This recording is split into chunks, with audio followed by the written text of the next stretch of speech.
எப்ப நீங்க நெகிழ்ச்சி அடைந்தீங்க? உங்க முதல்வர், நம்மளுடைய முதல்வர் இதுக்கு எனக்கு ஜியோ பாஸ் பண்ணப்போ நான் ரொம்ப நெகிழ்ச்சி ஆயிட்டேன். ஏன்னா நிகழ்ச்சிங்கிறது ரொம்ப அழகான ஒரு ஃபீலிங். உங்களுக்கு எப்போ அது கிடைச்சது சொல்லுங்க. மாண்புமிகு தமிழ்நாடு முதலமைச்சர் அவர்களுக்கு வணக்கத்தை தெரிவித்துக் கொள்கின்றேன்.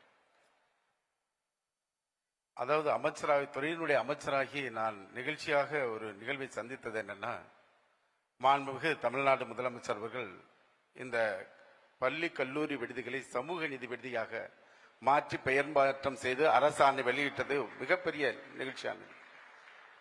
இப்படி நான் ஒரு விடுதிக்கு, கல்லூரி மாணவர் விடுதிக்கு ஆய்வுக்காக சென்றுவிட்டு திரும்புகின்ற பொழுது ஒரு மாணவன் என் இடத்திலே நிறுத்தி நெல்லுங்கள் என்று சொன்னார். என்ன என்று கேட்டேன்.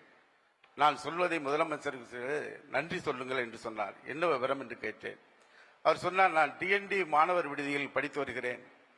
என்னை மற்ற விடுதிகளுக்கு செல்கின்ற பொழுது, பிசி மற்றும் அதேபோல ஆதி திராவிட விடுதிகளுக்கு செல்கின்ற பொழுது நண்பர்களிடத்திலே எங்களுக்கிடத்திலே எந்த வேறுபாடும் கிடையாது. ஆனால் அங்கே என்று அவர்களுடைய நண்பர்களிடத்திலே எங்களை அறிமுகம் செய்கின்ற பொழுது அவர்கள் ஒரு சில சூழலில் எங்களுடைய ஜாதி அடையாளங்களால் எங்களுக்கு ஒரு சில சூழலில் அவமானம் ஏற்படும்.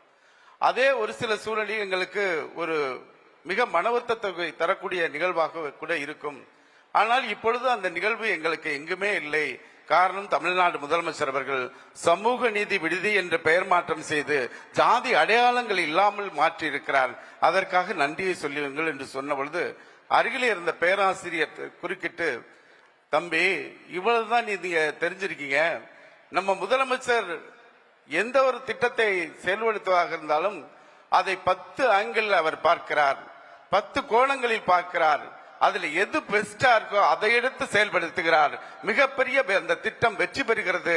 அது மட்டுமல்ல, வாடிய பயிரை கண்ட போதெல்லாம் வாடினேன் என்று சொன்ன வள்ளலாரை போல ஒரு தாய் மாணவராக யாரும் பாதிக்க கூடாத வகையில் திட்டங்களை நிறைவேற்றி தந்த நம் தமிழ்நாடு முதலமைச்சர் தான் இந்த சமூக நீதி விடுதியை தந்திருக்கிறார். அது மட்டுமல்ல, தொடக்கத்தில் ஆதி காலத்தில் தமிழர்கள் தோன்றிய காலத்தில் ஜாதி கிடையாது.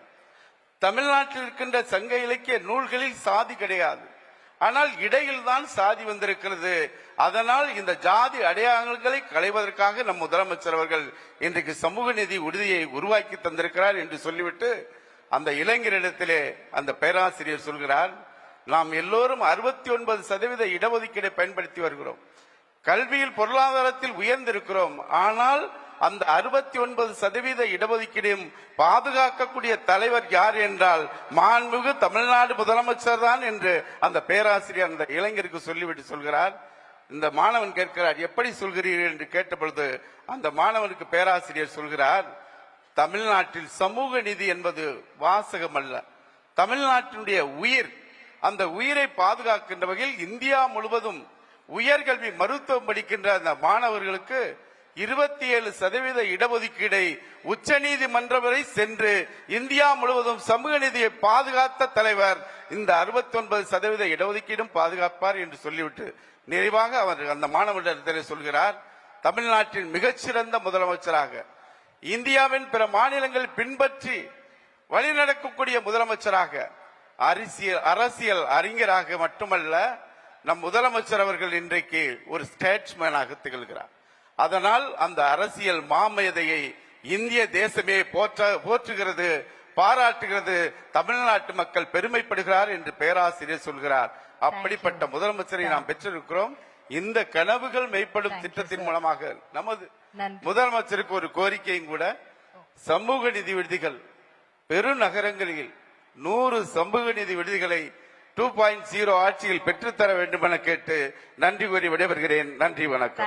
தேங்க்யூ. அந்த மாணவர் சொன்ன மாதிரி அவருக்கு அவ்வளவு ஒரு மரியாதை, அந்த பேர் மாற்றத்தினால ஒரு மரியாதை. கொஞ்ச நாட்களுக்கு முன்னாடி மாணவர்களுக்கு மடிக்கணினி கொடுத்தாங்க. மடிக்கணினி மட்டும் இல்ல, கண்ணியத்தையும் கொடுத்திருக்காங்க அவங்க மாணவர்களோட பேர் மாற்றத்தினால. நன்றி. Thank you so much ministers. Thank you. உடனுக்குடன் செய்திகளை தெரிந்து கொள்ள சன் நியூஸ் பெல் ஐகானை கிளிக் பண்ணுங்க.